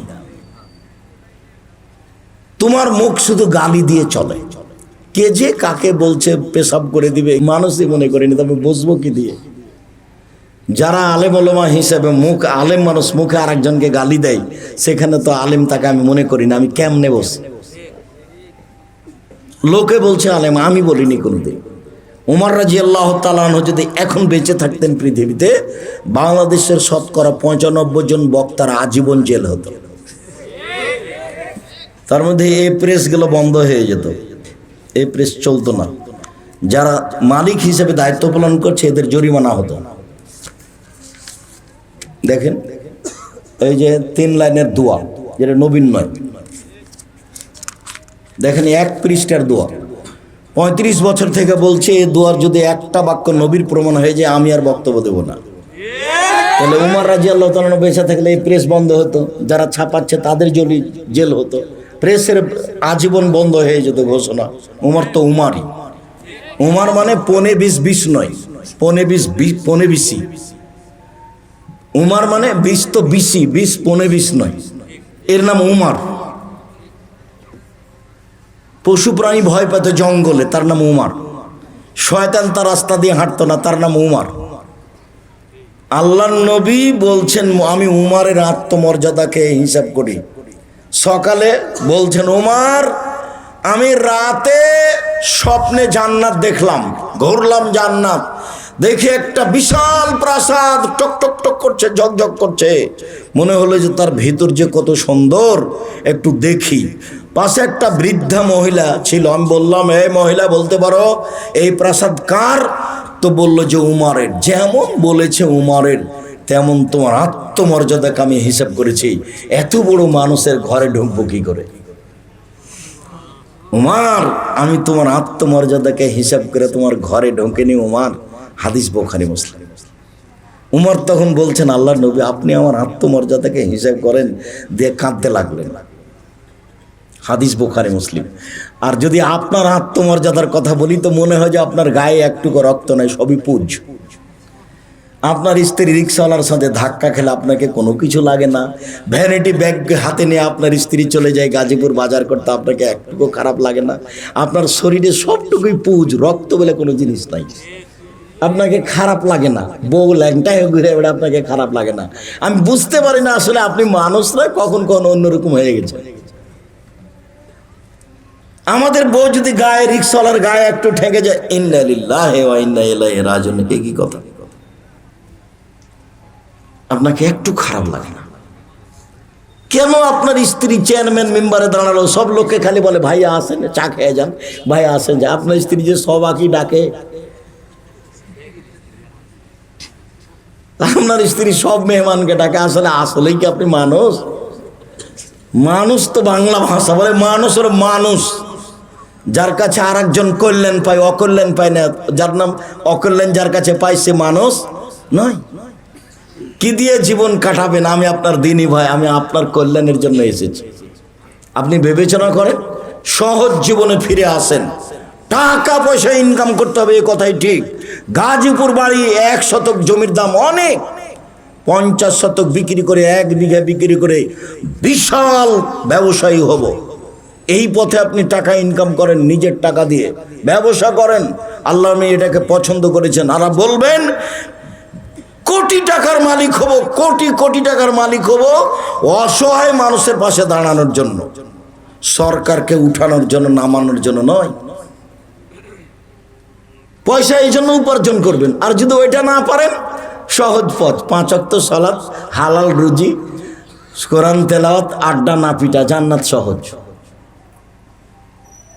এগুলো ঝামেলা বাদ দেন, মুখখান কন্ট্রোল রাখেন, মুখ দিয়ে কাউকে কষ্ট দিবেন না, দলীয় দাপট দেখাবেন না 1 মিনিটের জন্য। দলীয় ক্ষমতা, কাউকে অপমান করে, কাউকে জেল হাজতে দিয়ে, কাউকে গালি দিয়ে, কারো নিন্দা করে, জমি দখল করে ক্ষমতা দেখাবেন না। আপনাদের নেত্রীর মাত্র 45 মিনিট বয়স। কত মিনিট? 45 মিনিট। দলীয় দাপট দেখাবেন না। ফেরাউন ডুবে গেছে 1500 বছর পরেও, ফেরাউন ডুবে গেছে 1500 বছর পরেও সহজভাবে বসবাস করেন। নিজেকে মনে করেন আমি মাটির মানুষ। প্রতিশোধ নেবেন না, প্রতিশোধ বাদ, প্রতিশোধ বাদ। আচ্ছা গালি দিয়েছে দিয়েছে, আচ্ছা মেরেছে মেরেছে। নিজে কোনোদিন মামলা করবেন না কারোর বিরুদ্ধে, কোর্টে যাবেন না কারোর বিরুদ্ধে, যা হয়েছে হয়েছে। ক্ষমতা দেখাবেন না, দলীয় দাপট দেখাবেন না, মানুষকে অপমান করবেন না, মানুষকে খাটো করবেন না, মানুষকে তুচ্ছ করবেন না, মানুষকে অপমান করবেন না। ক্ষমতা দেখে মানুষের জমি দখল করবেন না। ক্ষমতা দেখে 1 জমি 7 বার বিক্রি করেন। গাজীপুর মানে একদিন ছিল বাঘ ভাল্লুক কুকুর শিরগাল বসবাস করত, এখন হলো স্বর্ণ দিয়ে পরিবর্তন। এটা নিয়ামত, এটা হিসাব করতে হবে। এদের ক্ষমতা দেখিয়ে পরকাল হারায়েন না, সালাত আদায় করবেন। আল্লাহ রাসূল বললেন পৃথিবীর মানুষ যেভাবে আমাকে সালাত আদায় করতে দেখছো সেভাবে সালাত আদায় করো। সুন্দর করে ওযু করলেন। কথাটা শেষ করি। আমাদের নবীকে আল্লাহ বলতেন মোহাম্মদ বলতে পারেন ওপরে কি নিয়ে হইচই হচ্ছে? আমি বললাম জি হ্যাঁ বলতে পারি। মানুষের পাপ কিসে মিটে যাবে এই নিয়ে হইচই হচ্ছে। মানুষের পাপ মিটে যায় 1 সুন্দর করে ওযু করলে, 2 পায়ে হেঁটে মসজিদে গেলে, 3 সালাতের পরে বসে বসে তাসবিহ তাহলে জিকির আজকার করলে পাপ মিটে যায়, মান বেড়ে যায়। এইটুকু যদি করে তার মরে যাওয়া ভালো, তার বেঁচে থাকা ভালো, তার মরে যাওয়া ভালো, তার বেঁচে থাকা ভালো। এরপরে লোকটা হয়ে যায় সেই দিনের মতো যেদিন তার মা তাকে জন্ম দিয়েছে, নিষ্পাপ হয়ে যায়। যদি মানুষ সুন্দর করে ওযু করে, পায়ে হেঁটে মসজিদে যায়, সালাতের পরে বসে বসে তাসবিহ তাহলিল জিকির আজকার করে, তাহলে লোকটা হয়ে যায় সেই দিনের মতো যেদিন তার মা তাকে জন্ম দিয়েছে, নিষ্পাপ হয়ে যায়। আল্লাহু আকবার বলার পূর্বে সুন্দর করে ওযু করে নেন। এই ছেলে বসো, প্রয়োজন দেখাবে না কয়েক মিনিট, দয়া করে কোনো কাজ আমাকে দেখাবেন না। কয়েক মিনিট আমি আপনার জন্য এসেছি, নিজের হিসাব নিজের কাছে রাখবেন। অজু করার পূর্বে পেশাব পায়খানার কাজ থাকলে সেরে আসেন, না হলে অজু সালাত হবে না। পেশাব পায়খানা শেষে পানি দিয়ে পবিত্রতা অর্জন করবেন, তারপরে হাত মাটিতে মেজে নেবেন। আগে ঢেল টিস্যু পেপার, পরে পানি, এটা মিথ্যে। পানি নাই তখন ঢেল টিস্যু পেপার, এটা ঠিক আছে। ঢেল টিস্যু পেপার নিয়ে 40 কদম হাঁটতে হবে, এটা নোংরামি।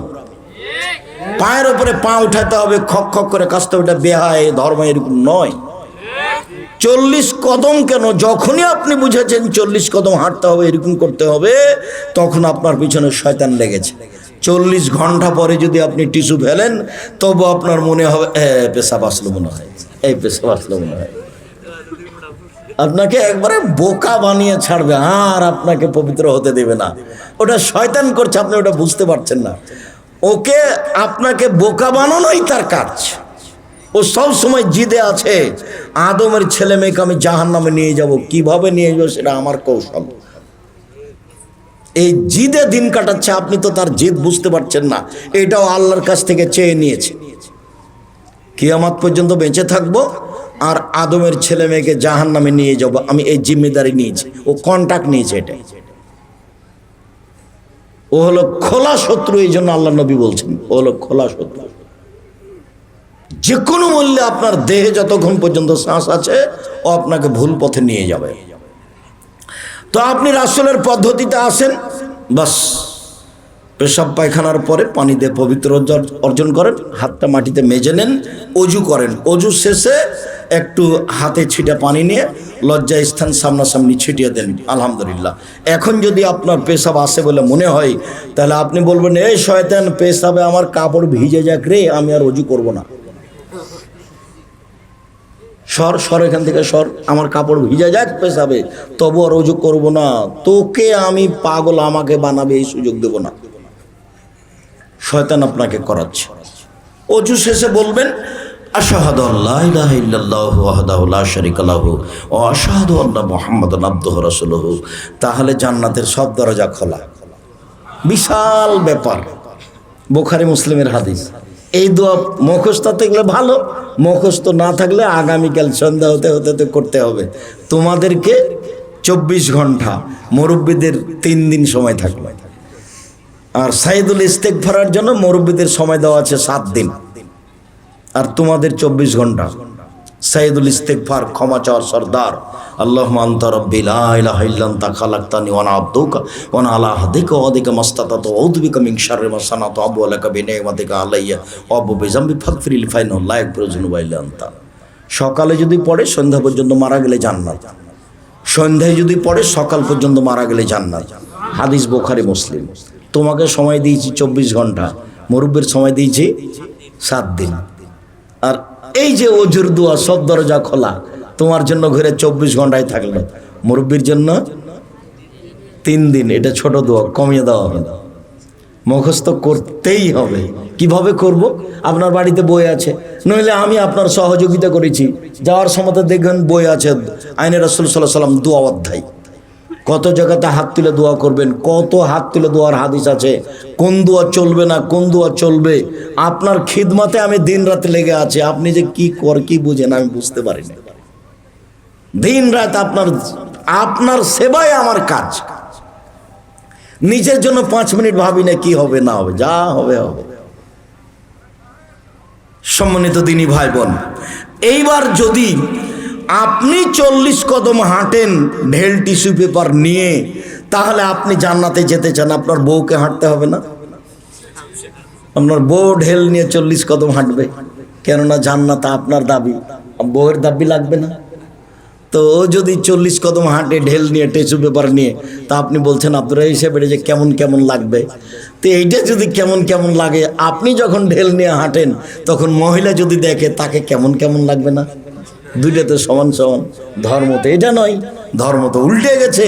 পেশাব পায়খানার পরে পানি দিয়ে পবিত্রতা অর্জন করে হাত মেজে নিতে হবে। সুন্দর করে অজু করবেন, 3 বার করে অঙ্গগুলি ধুইবেন। একবার কবজি পর্যন্ত ধুইতে যদি 10 বার পানি লাগুক, একবার যখন ভিজে গেছে সম্পূর্ণ অঙ্গ, তখন কবজি পর্যন্ত ধোয়া হয়েছে। ধোয়া জায়গায় পানি দিয়ে ধোয়ার নাম দ্বিতীয়বার ধোয়া, ধোয়া জায়গায় পানি দিয়ে ধোয়ার নাম তৃতীয়বার ধোয়া।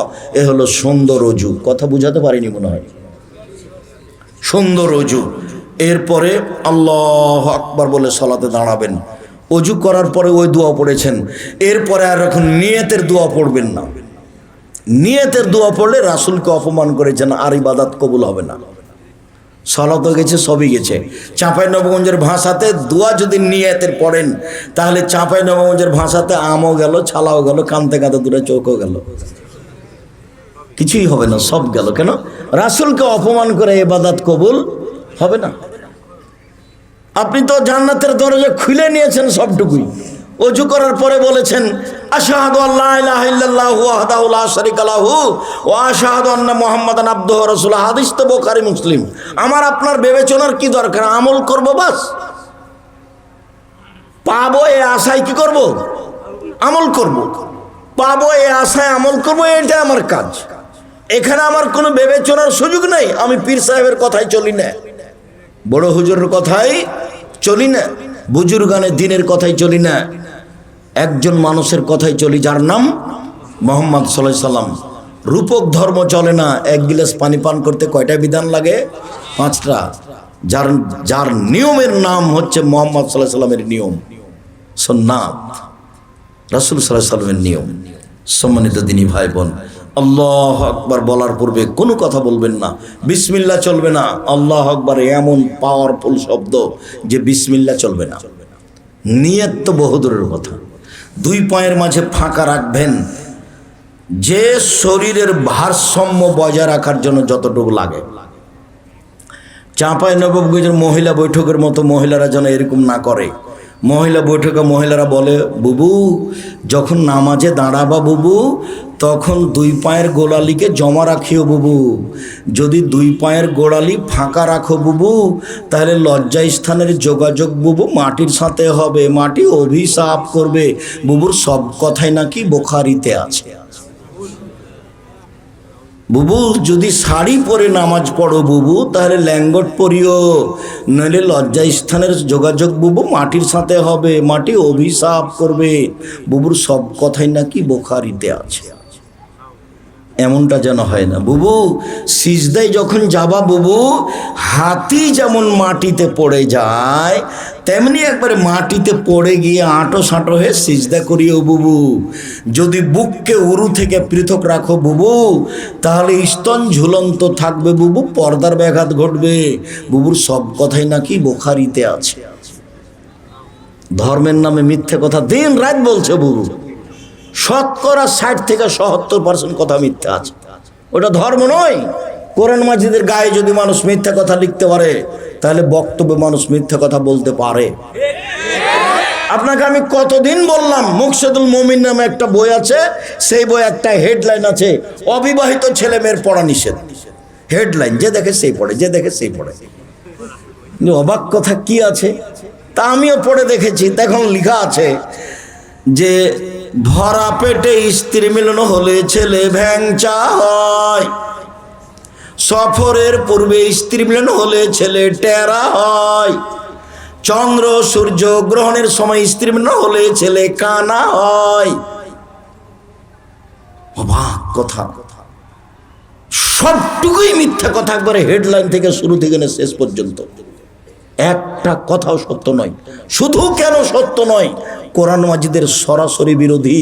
কোরআন মাজিদে আল্লাহ বলছেন নিসাউকুম হারসুল্লাকুম ফাতু হারসাকুম আন্নাশাতুম, তোমাদের স্ত্রী তোমাদের জমি, তোমাদের স্ত্রী তোমাদের ক্ষেত, তোমরা তোমাদের স্ত্রীর নিকটে আসো তোমাদের ইচ্ছে মতো, সকালেই কি বিকালেই কি দুপুরেই কি ভরা পেটেই কি সফরের পূর্বেই কি চন্দ্রগ্রহণ লাগলেই কি আর না লাগলেই কি। তা আল্লাহ বলছে কেমনে উনি কলমে লিখতে পারেন এই কথা যে ভরা পেটে স্ত্রীমিলন হলে ছেলে ভ্যাংচা হয়, সফরের পূর্বে স্ত্রীমিলন হলে ছেলে টেরা হয়, চন্দ্র সূর্য গ্রহণের সময় স্ত্রীমিলন হলে ছেলে কানা হয়। একবারে নগদ মিথ্যা কথা, একবারে ডাহা মিথ্যা কথা ধর্মের নামে। আমার তো মনে হয় এইসব বক্তব্য এইসব কলম পুঁথির গানের মতো। আমরা তো চাঁপাইনবাবগঞ্জের মানুষ, পুঁথির গান বইয়ে লেখা আছে, সেগুলো আমাদের গ্রামের লোকেরা গরমের দিনে খুলিতে বসে বাড়ির সামনের চত্বরে বসে পড়তো। তাতে কি লেখা থাকতো? 6 মাসের রাস্তা মর্দ 6 দিনে গেল, ঘোড়ায় চড়িয়ে মর্দ হাঁটিয়া চলিল। 6 মাসের রাস্তা মর্দ 6 দিনে গেল, ঘোড়ায় চড়িয়া মর্দ হাঁটিয়া চলিল। ফাতেমা কান্দিয়া কয় আজ বুঝি হুসাইন কারবালাতে শহীদ হয়।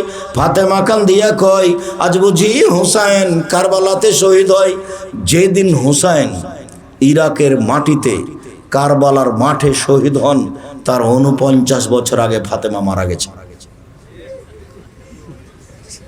তো ফাতেমা 49 বছর আগে মারা গেছেন, তারপরে তিনি কেঁদে এই কথা বলছেন। এটা কেমনে হতে পারে?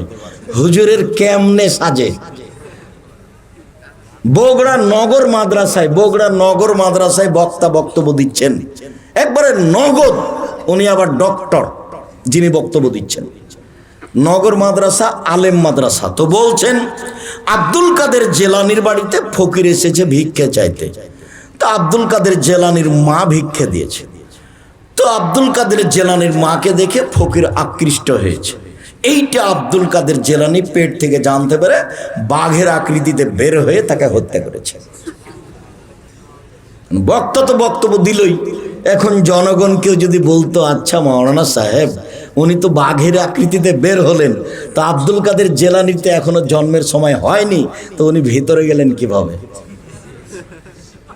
এক আর আব্দুল কাদের জেলানির মায়ের সাথে তো অন্যায় করেনি, তাকে হত্যা করা কি অন্যায় হলো না? তো এখন তাহলে আব্দুল কাদের জেলানি জীবিত হওয়ার সাথে সাথে তাকে হত্যা করতে হবে, এর নাম কেসাস। এই শেষেরটুকু মনে হয় বুঝতে পারলেন না। শেষেরটুকু বুঝেছেন ভাইজান? আবার বলি যে আব্দুল কাদের জেলানি মায়ের পেট থেকে বের হয়ে লোকটাকে কি করলো? হত্যা করলো। তো আব্দুল কাদের জেলানির মায়ের সাথে জেনা প্রমাণ হতে হবে এবং ওই লোকটাকে বিবাহিত প্রমাণ হতে হবে, তাহলে হত্যা করা যাবে। তার নাম রজম। তো জেনাই তো হয়নি, কথার কথায় 1 মিনিট ধরে নিলাম যে আকৃষ্ট হয়েছে, তো জেনাই হয়নি, তো হত্যা করবে কি করে? আবার ও বিবাহিত কি না সেটাই প্রমাণ কি, কিভাবে হত্যা করবে তাকে? ও বিবাহিত হতে হবে, জেনা প্রমাণ হতে হবে, তারপরে হত্যা। তো কোনো কিছুই হলো না, আব্দুল কাদের জেলানি তাকে আগেই মেরে দিলেন। তাহলে আব্দুল কাদের জেলানি একটা মানুষকে অন্যায়ভাবে কি করলেন? হত্যা করলেন। এখন কোরআন মাজিদে অন্যায় হত্যা করার ফলাফল কি? হত্যা, কেসাস। তাহলে এখন আব্দুল কাদের জেলানি জন্ম হওয়ার সাথে সাথে কি করতে হবে? হত্যা করে দিতে হবে। এরকমই চলছে। বলছে আব্দুল কাদের জেলানি যাচ্ছে না আকাশে, কেন কি হয়েছে? বলে আল্লাহর বিচারে ভুল হয়েছে, সংশোধন করতে যাবে। বইও লেখা আছে এইভাবে, বইও লেখা আছে। এইভাবেই চলছে বক্তব্য, এভাবেই চলছে বই পুস্তক। জাতির সংশোধনের জন্য এসেছি, জাতিকে ভুল পথে পরিচালনা করার জন্য আসেনি। জাতির যদি রাস্তাঘাট করে দিতে না পারি, জাতির যদি স্কুল কলেজ করে দিতে না পারি, জাতিকে চূড়ান্ত সঠিক ধর্ম দিতে পারবো ইনশাআল্লাহ। ধর্মের ব্যাপারে জাতিকে ফাঁকি দিয়ে পরকাল হারাতে রাজি নই। আল্লাহ আকবার বলার সময় হাত দুটা এই পর্যন্ত উঠাবেন, কাঁধ সামনাসামনি, কানের লতি সামনাসামনি, কান ধরা হবে না, কানের লতিতে লাগানো হবে না, এরকম করে ধরা হবে না, বাস কানের লতি নাহলে কাঁধ সামনাসামনি, আঙ্গুল জমা জমা থাকবে, আঙ্গুল আকাশমুখী থাকবে, এটাও হবে না। আর এরকম হবে না, এরকম হবে না, এরকম হবে না। বুখারী মুসলিমের হাদিস। কাঁধ সামনাসামনি। যারা আপনারা মহিলা মানুষ আছেন, হয়তো বা প্রজেক্টটা দেওয়া আছে, বুঝতে পারছেন কি না, দেখতে পাচ্ছেন কি না, আগেই চলে গেছেন নাকি? বলে বক্তব্য শুনেছি আব্দুর রহিম সাহেব, এত শক্ত বক্তব্য শুনতে পারবো না, গেলাম। হতেও পারে, যদি কষ্ট করে থাকেন আপনার জন্য এসেছি। তাহলে এইভাবে বলবেন আল্লাহু আকবার, তারপর ডান হাতের কবজি বাম হাতের কবজির উপরে রাখবেন। এক সহিহ হাদিস। বাহুর উপরে বাহু রাখবেন, সহিহ হাদিস। বুকের উপরে রাখবেন, 5টি সহিহ হাদিস। নাভির নিচে রাখবেন 3টি জয়ীফ হাদিস, অগ্রহণীয়। বুকের উপরে বাঁধলেন, এরপরে সানা, আল্লাহুম্মা বাঈদ বাইনি ওয়া বাইনা খাতায়ায়া কামা বা'আদতা বাইনাল মাশরিক ওয়াল মাগরিব, আল্লাহুম্মা নাক্কিনি মিনাল খাতায়া কামা ইউনাক্কা সাওবুল আবিজু মিনাত দানাস, আল্লাহুম্মা আগসিল খাতায়ায়া বিল মাই ওয়াস সালজি ওয়াল বারাদ। হে আল্লাহ, তুমি আমাকে আমার পাপকে অত দূরত্বে রাখো, আমার থেকে পাপকে সরিয়ে দাও, পূর্ব থেকে পশ্চিম যত দূরে, এইভাবে দূরে করে দাও পাপকে, পাপ যেন আমার ধারে কাছে না থাকে। 2, আমাকে পাপ থেকে ধুয়ে দাও, সাদা কাপড়কে যেভাবে ময়লা থেকে ধোয়া হয় পরিষ্কার করে দাও। 3, এমনভাবে আমাকে ধুয়ে দাও, ঠান্ডা পানি বরফ দিয়ে তুষার দিয়ে ধুয়ে আমাকে জগজগে করে দাও, এর নাম সানা। আউযু বিল্লাহি মিনাশ শাইতানির রাজিম। মারদুদ বিতাড়িত শয়তান থেকে পরিত্রাণ চাচ্ছি। বিসমিল্লাহির রহমানির রহিম। পরম দাতা দয়ালুর নামে আরম্ভ করছি। আলহামদুলিল্লাহ রব্বিল আলামিন। বিশ্বজগতের প্রতিপালকের প্রশংসা। আর রহমানির রহিম, তিনি হচ্ছেন পরম দাতা দয়ালু, মালিক ইয়াউমিদ্দিন, তিনি হচ্ছেন বিচার দিনের মালিক। ইয়াকা না'বুদু, একমাত্র তোমার ইবাদত করি, ওয়া ইয়াকা নাস্তাঈন, একমাত্র তোমার কাছে সাহায্য চাই। ইহদিনাস সিরাতাল মুস্তাকিম। তুমি আমার একটা কথা শোনো, তুমি আমার একটা কথা শোনো, তুমি আমাকে সঠিক পথ দেখাও। ওরা বলে এই পথে আসো, ওরা বলে এই পথে আসো, ওরা বলে ফুরফুরা শরীফে আসো, ওরা বলে মাঝ ভান্ডারিতে আসো, ওরা বলে দল সংগঠন করো। আমি কোন পথে যাই? আমাকে সোজা পথ দেখাও। আবুল আলা মওদুদী রাহিমাহুল্লাহ বললেন, আমাকে রাজপথ দেখাও। সারা পৃথিবীর মানুষ বললেন, আমাকে সহজ সরল পথ দেখাও, আঁকা বাঁকা হয় না যেন। সিরাতাল লাযীনা আন'আমতা আলাইহিম, ওদের পথ দেখাবা যাদের ভালোবেসেছো, যাদের প্রতি দয়া করেছো। গায়রিল মাগদুবি আলাইহিম ওয়ালাদ যালিন, ওদের পথ দেখায় না যারা অভিশপ্ত ইহুদি, ওদের পথ দেখায় না যারা ভ্রান্ত খ্রিস্টান। আমিন। দীর্ঘ সময় ধরে তোমার দরবারে যে প্রার্থনা করলাম সেটা কবুল করো। ইবাদতের জগতে ব্যতিক্রম দুআ সূরা ফাতিহা, যার জন্য একাই হলেও বলতে হবে সলাতে নামাজে, জামাত হলেও বলতে হবে, জোরে হলেও বলতে হবে, আস্তে হলেও বলতে হবে, বলতেই হবে, বলতে আপনি বাধ্য। সূরা ফাতিহা পড়ার ব্যাপারে এইভাবে বলতে হবে, চাঁপে নবগঞ্জের ভাষার মতো, তুই তো বলবি তোর বাপকে বলতে হবে।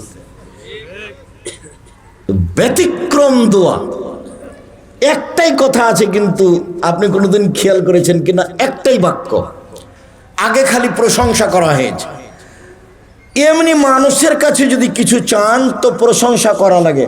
আসসালামু আলাইকুম ভাইজান, আপনি তো খুব বড় মানুষ, ভালো মানুষ, সবাইকে সহযোগিতা করেন ভাইজান, সবাই আপনার কথা বলে।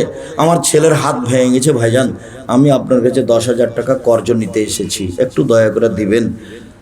হ্যাঁ সেই তোরে তো আসলে এখন তো টাকা পয়সা হাতে নেই, আচ্ছা বিকেল আই দেখি, এভাবে বলবে।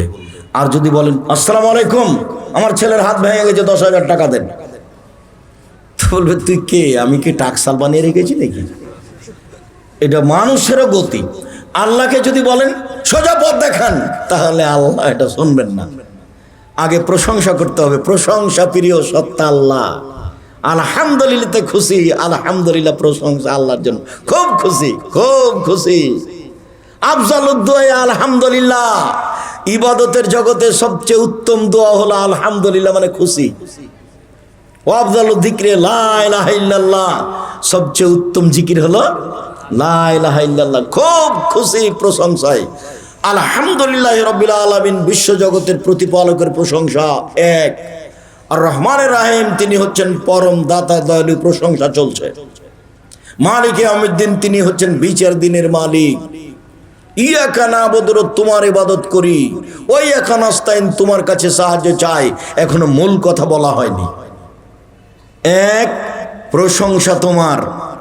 দুই, বিচারের দিনের মালিক তুমি। তিন, পরমদাতা দয়ালু তুমি।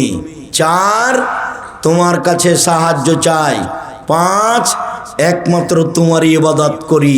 এখন কথা আসলো, আমার একটা কথা শোনো, আমাকে সরল পথ দেখাও। এটাই বাক্য। এখন আবার বলছে, ওদের পথ দেখাবা যাদের ভালোবেসেছো, ওদের পথ দেখাবা না যারা অভিশপ্ত, যারা ভ্রান্ত। কথা শেষ। বুঝা যায়নি মনে হয়? একটাই বাক্য আছে সূরা ফাতিহায়, সেটা হলো কি, আমাকে সরল পথ দেখান, সোজা পথ দেখান। এটাই বাক্য। এতক্ষণ যাবৎ প্রশংসা করে এটাই বলা হয়েছে। তারপরে যে কোনো সূরা, বিসমিল্লাহির রহমানির রহিম, পরম দাতা দয়ালুর নামে আরম্ভ করছি।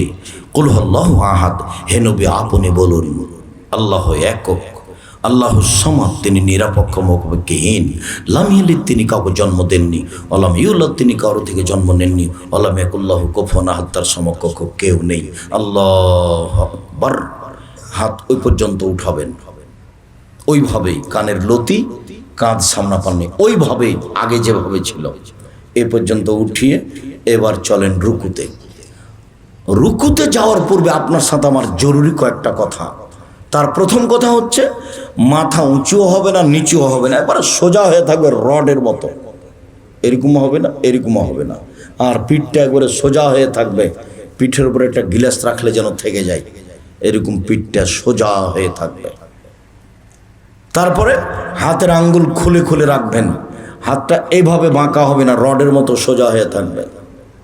হাতটা এভাবে বাঁকা হবে না, পিঠটা যেন মধ্যখানে এরকম উঁচু না হয়। আপনি আপনার মেয়েকে কালকে সলাত আদায় করতে বলেন, আপনার সামনে একটু দেখেন, আল্লাহ নবী বাস্তব সলাত প্রশিক্ষণ দিতেন। আপনি পড়তে বলেন, দেখবেন আপনার মেয়ে সলাতে রুকুতে গেছে তো এমনি হাত দেওয়া আছে, পিঠখানকে উঁচু করে এভাবে এমনিতে হাত দেওয়া আছে। কোমর থেকে সামনের ওজন হাতের উপরে থাকতে হবে, হাত দিয়ে হাঁটুকে চেপে ধরে থাকতে হবে। সুবহান রব্বিল আযীম যতবার ইচ্ছে, একবার হোক 50 বার হোক। বারের হাদিস একটাও ঠিক নয়, 3-এর ঠিক নয়, 5-এর ঠিক নয়, 10-এর ঠিক নয়, যে যা পারে। অথবা বলুন সুবহান কুদ্দুসুন রব্বুল মালাইকাতুর রূহ, অথবা বলেন সুবহানাকা আল্লাহুম্মা রাব্বানা ওয়া বিহামদিকা আল্লাহুম্মা ইগফিরলি, তোমার প্রশংসা সহকারে তোমার পবিত্রতা বর্ণনা করি, আমাকে ক্ষমা করো। যতবার পড়েন। তারপরে চলেন সামি আল্লাহু লিমান হামিদা, ওই পর্যন্ত উঠাবেন। প্রথমে যা ছিল একই নিয়ম, হাত উঠে ওই পর্যন্ত, এবার ছেড়ে দেন। সবকে স্ব স্থানে যেতে হবে, হাড়হাড্ডিকে একবারে সোজা হয়ে দাঁড়িয়ে থাকেন, রুকুতে যেতে পাবেন না। রুকুতে চলে গেলেই আর সালাত হবে না। সামি আল্লাহু লিমান হামিদা রাব্বানা লাকাল হামদ হামদান কাসীরান তাইয়িবান মুবারাকান। আল্লাহ ওই লোকের প্রশংসা শুনলো যে তার প্রশংসা করলো, খুব তার প্রশংসা, বরকতময় তার প্রশংসা, মঙ্গলময় তার প্রশংসা। মিলা সামাওয়াতে, আকাশ পরিমাণ তার প্রশংসা, মিলা লার্জ, জমিন পরিমাণ প্রশংসা, মিলামা শেতা বিনসাইন, মিলামা বাইনাহুমা, আকাশ জমিনের মধ্যে যে ফাঁকা আছে সেই পরিমাণ প্রশংসা, মিলামা শেতা মিন শাইন বাদ। এরপরে যত চাও তত তোমার প্রশংসা। দাঁড়িয়ে দাঁড়িয়ে বলতে থাকেন, সিজদায় যেতে পাবেন না, সোজা দাঁড়িয়ে থাকবেন একবারে। খালি তাড়াহুড়া করে গেলে আর সালাত হবে না। এবার চলেন সিজদায়। আপনার সাথে জরুরি কথা সিজদায় যাওয়ার আগে, এক,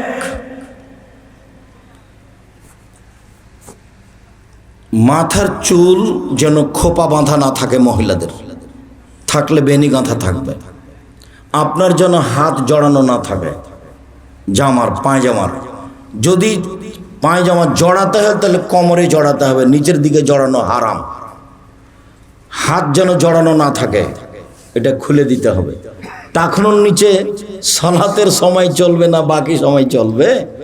3 শ্রেণীর মানুষের সাথে আল্লাহ কথাই বলবেন না, অথচ তার অনেক দয়া বিচারের মাঠে তার 1 শ্রেণীর মানুষ যারা টাকনুর নিচে পায়জামা প্যান্ট লুঙ্গি পরে, তাদের সাথে আল্লাহ কথা বলবেন না। যা তো সব কিছু সিজদায় যাবে, কোথাও যেন চুল বা হাত কোথাও যেন জমা না থাকে। 2, 7 হাড়ের উপরে সিজদা করতে হবে। নাক কপাল এক, কোনটা আগে কোনটা পরে এটা বিবেচনা নেই, নাক কপাল দুইটা মাটিতে লেগে থাকবে। 3, 2 হাত, এ হলো 3। 5, 2 হাঁটু, এ হলো 5। 7, 2 পায়ের বৃদ্ধাঙ্গুল, এ হলো 7। সিজদাকালীন পা উঠিয়ে আপনি পা চুলকাতে পাবেন না, নইলে কয়টা অঙ্গ হয়ে যাবে? 6টে।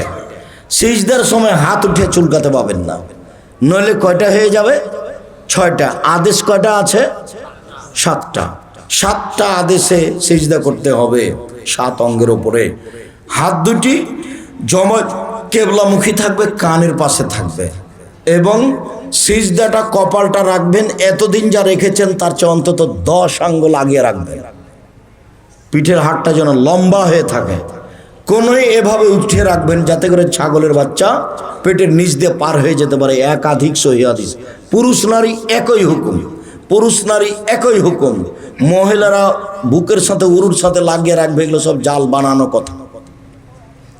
পেটের নিচে ফাঁকা রাখতে হবে, বলবে সুবহান রাব্বিয়াল আলা, উঁচু আল্লাহর পবিত্রতা বর্ণনা করছি যতবার পারে। আর অনেক দোয়া উঠে আসবে, আল্লাহুম্মা গফিরলি ওয়ারহামনি ওয়াহদিনি ওয়াফিনি ওয়ারজুকনি। আল্লাহ তুমি আমাকে হেদায়েত দান করো, আমাকে খেতে দাও, আমাকে রুজি দাও, আমার প্রতি দয়া করো। আবার সিজদায় যাবেন, বলবেন আসেন, এ হলো 1 রাকাত, এভাবে আর 1 রাকাত, এ হলো 2 রাকাত। এখন আত্তাহিয়াতুর বৈঠক, তাশাহুদের বৈঠক। বাম হাত বাম হাঁটুর উপরে থাকবে, ডান হাত 2টি আঙ্গুল টেনে নিয়ে নিতে হবে, আর 3য় আঙ্গুলের নখের উপরে বৃদ্ধ আঙ্গুলের পেট রাখতে হবে। রাখেন তো দেখি। মহিলা মানুষ আপনারা যারা দেখতে পাচ্ছেন নাকি দেখেন তো প্রজেক্টরের মাধ্যমে। আগে 2টা আঙ্গুল জমা করে নেন, কনিষ্ঠ আঙ্গুল এবং তারপরেরটা, তারপরে 3য় আঙ্গুলের নখের উপরে বৃদ্ধ আঙ্গুলের পেটটা রাখেন, দেখটা গোলাকার করেন। এবারে হাঁটুর উপরে রাখেন, অবিরাম নড়বে। একবার নড়ানোর কথা ভুয়া হাদিসও নেই, জাল হাদিসও নেই। অবিরাম নড়বে, এটা হলো আঘাত করা শয়তানকে। আঙ্গুল খাড়ো করে রাখতে হবে, এটাও নয়। একবার উঠাতে হয়, এটা একবারে মিথ্যা কথা, ভুয়া হাদিসও নেই। অবিরাম নড়বে আত্তাহিয়াতুর বৈঠক শেষ হওয়া পর্যন্ত। সালামের যদি বৈঠক হয় তাহলে এবার এতক্ষণ বসেছিলাম বাম পায়ের পাতার উপরে, বোঝা যায়নি, আর ডান পা খাড়ো হয়েছিল, আঙ্গুল কেবলামুখী ছিল। এখন সালামের বৈঠক, বাম পা ডান দিক দিয়ে বের করে দেব, পিছনটা নিতম্বটা মাটির উপরে রেখে দেবো, বোঝা যায় না মনে হয়? নিতম্ব মাটির উপরে রেখে দেবো, বাম পা ডান দিকে বের করে দেব। বাম হাত আঙ্গুল জমা জমা হাঁটুর উপরে থাকবে, ডান হাত এইভাবে আবার জমা করে নিব, এইভাবে বৃদ্ধা আঙ্গুল এই 3 নম্বর আঙ্গুলের নখের উপরে রেখে দেব, আর এই তর্জনী অবিরাম নড়বে। প্রথমে হলো আত্তাহিয়াতু, আত্তাহিয়াতু লিল্লাহি ওয়াস সালাওয়াতু ওয়াত তাইয়্যিবাতু, সমস্ত ইবাদত আল্লাহর জন্য। আশহাদু আল্লা ইলাহা ইল্লাল্লাহু ওয়াহদাহু লা শারীকা লাহু ওয়া আশহাদু আন্না মুহাম্মাদান আবদুহু ওয়া রাসূলুহু, আমি সাক্ষ্য দিচ্ছি আল্লাহ ছাড়া কোনো মাবুদ নাই, আমি সাক্ষ্য দিচ্ছি মুহাম্মদ আল্লাহ রাসূল। আত্তাহিয়াতু যখন শেষ হবে তখন দরুদ, আল্লাহুম্মা সাল্লি আলা মুহাম্মাদ ওয়া আলা আলি মুহাম্মাদ কামা সাল্লাইতা আলা ইব্রাহিম ওয়া আলা আলি ইব্রাহিম ইন্নাকা হামিদুম মাজিদ।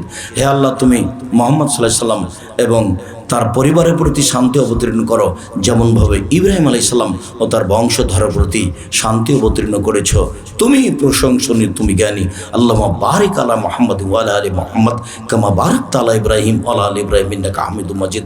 আল্লাহ, তুমি মুহাম্মদ সাল্লাল্লাহু আলাইহি সাল্লামের উপরে বরকত নাজিল করো এবং তার পরিবারের উপরে বরকত নাজিল করো, যেমনভাবে ইব্রাহিম আলাইহিস সালাম ও তার বংশধরের প্রতি বরকত নাজিল করেছ।